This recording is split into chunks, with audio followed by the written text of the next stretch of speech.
Ya, Anda kembali di Apa Kabar Indonesia Pagi pemirsa. Saya mau langsung ke Pak Iwan. Pak Iwan, mungkin Pak Iwan bisa menggambarkan sedikit ya sebetulnya seperti apa sih penderitaan yang selama ini dirasakan masyarakat sampai akhirnya masyarakat ini terus-terusan menggelar aksi, berjuang begitu untuk mempertahankan tanah mereka yang kalau kata Menteri sih sebenarnya sudah tanah musnah begitu. Ya. Jadi sebenarnya gini, ini kan bukan hanya persoalan pagar laut atau masalah yang di pesisir saja. Ini kompleks sebenarnya. Jadi sejak awal ini ada upaya untuk menggelapkan informasi terkait dengan PSN dan PIK 2. Jadi seolah-olah ini adalah di-mix, di-blend. Ketika korporasi ingin mengambil alih lahan, dikatakan ini adalah proyek strategis nasional. Tapi ketika giliran gitu digugat, giliran digugat, oh enggak, PSN itu adanya di kawasan hutan lindung.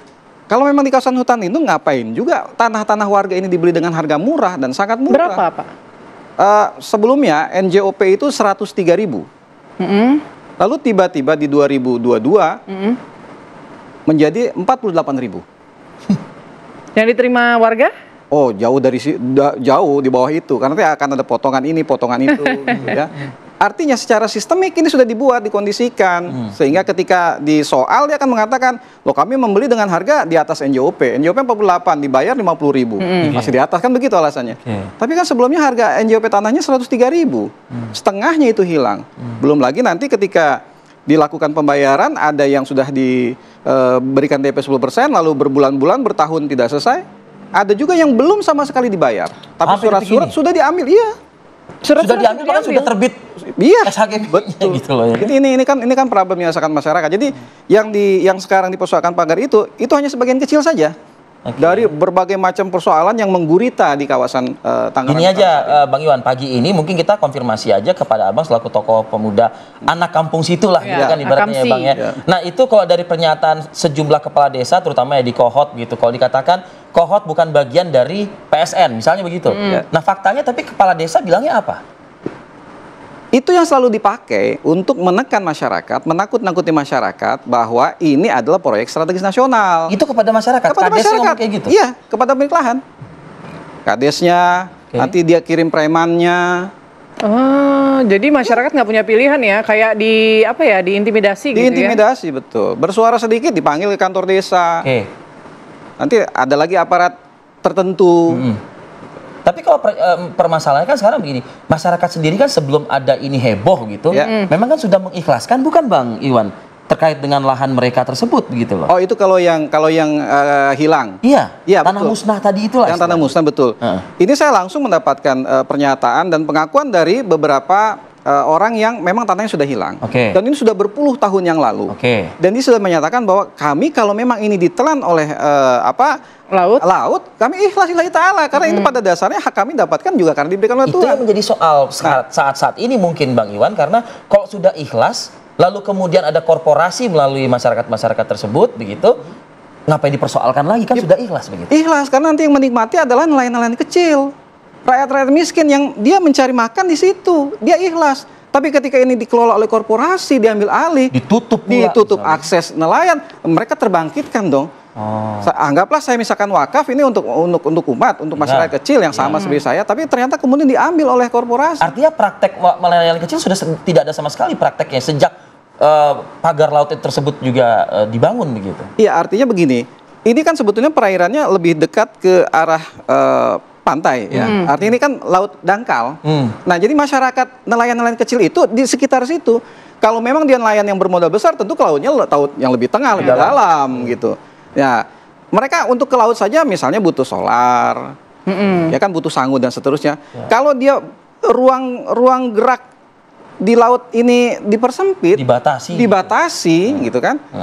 Artinya kan ada coba penurunan pendapatan dia, pengeluaran yang semakin besar. Berdampak kepada ekonomi. Berdampak kepada ekonomi. Apa mungkin harapan rekan-rekan yang mungkin bisa disampaikan pada pagi hari ini?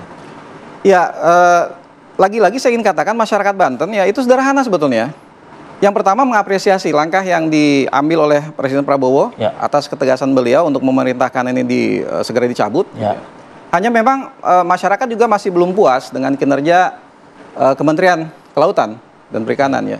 Jadi kalau memang ini adalah pembantu presiden, mestinya dia tegak lurus dengan presiden. Ketika diperintahkan itu untuk segera diproses, ya disegerakan saja gitu. Sudah diproses saat ini? Iya, tapi masih terkesan lambat lah menurut kita. Ya, jadi ada kesan ini seperti mengulur-ulur gitu. Maka sebagian besar masyarakat di sana minta ganti aja menterinya lah. Ya kan? Karena beliau kan dua periode. Tidak semudah itu juga ya Bang Iwan? Ya, artinya ini kan suara masyarakat yang disampaikan kepada saya. Beliau sudah menjabat sejak periode Jokowi, menjabat lagi di periodenya Pak Prabowo. Kok masih ngurusin begini aja kayaknya kok susah sekali gitu. Ada apa sebenarnya? Kan begitu. Nah, jadi masyarakat berharap ini segeralah diusut. Mulai dari kepala desa, kemudian pejabat yang berwenang di saat itu sampai dengan yang sekarang ya. Terutama ya Bupati Tangerang juga perlu Saya ke Bang Muanas. Bang Muanas, benarkah ada intimidasi Bang Muanas yang dilakukan terhadap nelayan-nelayan di pesisir? Ya itu makanya saya bilang bahwa saya lebih melihat bahwa upaya citra negatif yang belakangan ini rame ya terhadap PIK 2 itu jelas tampak sudah terkesan memang dipolitisasi ya, banyak pihak-pihak yang kemudian bermain. Narasi soal intimidasi bahwa PSN itu ada di proyek PIK 2. Nah, ini sebetulnya adalah fitnah-fitnah dan kebohongan-kebohongan yang dimotori oleh Said Didu ya. Kalau Anda kemudian memperhatikan cuitan-cuitannya sebelum-sebelumnya itu dia memang orang yang paling sangat keras dalam memprotes PIK 2 ya, keberadaan PIK 2. Karena itu memang berkaitan dengan lahannya dia di Kronjo itu 10 hektar. Ya, jadi awalnya itu karena dia memang menolak untuk untuk menolak dijual dengan menggunakan harga pasaran atau NJOP.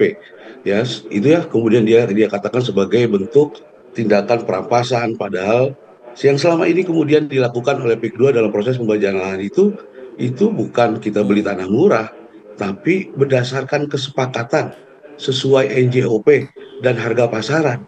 Nggak pernah bisa ada menurunkan NJOP, itu bohong. Gimana caranya menurunkan NJOP? Nggak ada. Kalau proses pembelajaran lahan itu tergantung harga dari Jakarta itu pasti paling mahal, bisa 300.000 sampai ke sana paling murah. Dan 99% yang dilakukan pembelanjaan lahan selama ini oleh kita itu adalah lahan kosong, bukan pemukiman, tapi beredar di media sosial ya, membentuk cerita negatif terhadap PIK, ya kan? Ada misalnya contoh, misalnya di PIK gak boleh pasang bendera merah putih gitu. Ya, kemudian misalnya ada orang disuruh oleh Agung Sedayu misalnya membuat untuk melacak-lacak bambu. Nah, itu produk-produk yang menggunakan media sosial gitu loh. Nah, kebohongan-kebohongan yang terus menerus mereka produk ini Bang Muanas kemudian sebagai mohon maaf, saya potong Bang Muanas. Bang Muanas, ada satu hal lagi juga yang informasinya tadi saya dapatkan bahwa masyarakat ini sebetulnya ada yang beberapa mempertahankan begitu ya, tidak menjual, tapi ternyata secara administratif sudah berubah begitu saja oleh korporasi yang melakukannya. Nah, ini tuduhan seperti ini bisa Anda klarifikasi, Bang?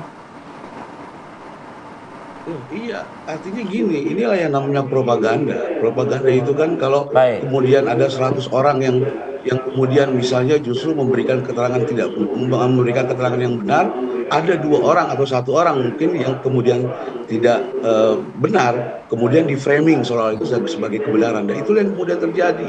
Sekarang kalau kemudian terjadi intimidasi, ada bisa kemudian melaporkan polisi. Tapi mereka bilang, takut dong melaporkan polisi, kan susah. Nah, kalau kemudian misalnya ada intimidasi, ada orang tanahnya dirampas, coba disebut tuh orangnya siapa, lahannya di mana, biar bisa kita cross check gitu. Ya, Bang Muanas, jangan menggunakan cerita, tapi berbasis data supaya ini kemudian bisa clear. Persoalannya kan mereka tidak pernah bisa menunjukkan siapa korbannya, di mana lahannya, bagaimana cara mengintimidasinya dan seterusnya. Gitu. Baik. Saya minta 1 menit mungkin dari Bang Rifki ya terkait dengan pernyataan Mas Iwan dan juga Bang Muanas ini, apa yang bisa mungkin diformulasikan menjelang nanti pemanggilan terhadap Menteri ATR BPN pada hari Kamis, Bang Rifki. 1 menit saja. Kami berharap dengan pemanggilan Saudara Nusron ke Komisi 2 DPR RI, polemik ini bisa mereda. Tapi kalaupun tidak, maka saya kira perlu juga nanti kita akan lakukan cross-check kepada 2 badan hukum, 2 perseroan terbatas yang sudah diumumkan itu, untuk kemudian kita lihat fakta-faktanya dan kita buka fakta-faktanya di Komisi 2 DPR RI, agar kemudian masyarakat tidak menghabiskan energinya berminggu-minggu menyelesaikan persoalan ini dengan polemik yang tidak ada solusinya.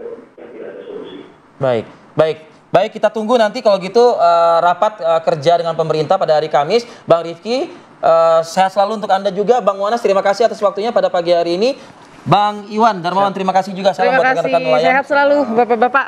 Dan ini juga sekaligus menjadi akhir bersama kita di Apa Kabar Indonesia pagi hari ini. Saya Arif Fadil dan saya Putri Windasari pamit undur diri. Terima kasih. Sampai jumpa.